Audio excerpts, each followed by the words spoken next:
দেশের বিভিন্ন অঞ্চলে চলমান তীব্র তাপদাহ নিয়ে কিছুটা স্বস্তির আভাস দিয়েছে আবহাওয়া অধিদপ্তর। রাজশাহী, পাবনা, সিরাজগঞ্জ, যশোর, চুয়াডাঙ্গা ও কুষ্টিয়া বয়ে যাওয়া মৃদু থেকে মাঝারি তাপপ্রবাহ শিগগিরই কমতে পারে বলে জানানো হয়েছে। একই সঙ্গে রাজধানী ঢাকা সহ দেশের বিভিন্ন এলাকায় দমকা হাওয়া ও বজ্রসহ বৃষ্টির সম্ভাবনা রয়েছে।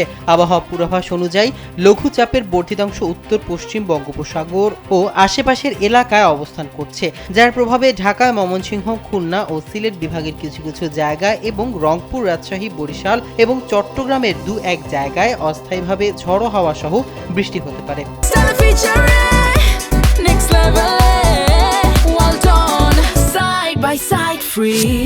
কোথাও কোথাও শিলাবৃষ্টির সম্ভাবনা রয়েছে। এই বৃষ্টির কারণে দিনের তাপমাত্রা 1 থেকে 2 ডিগ্রি সেলসিয়াস পর্যন্ত কমতে পারে, তবে রাতের তাপমাত্রা প্রায় অপরিবর্তিত থাকবে।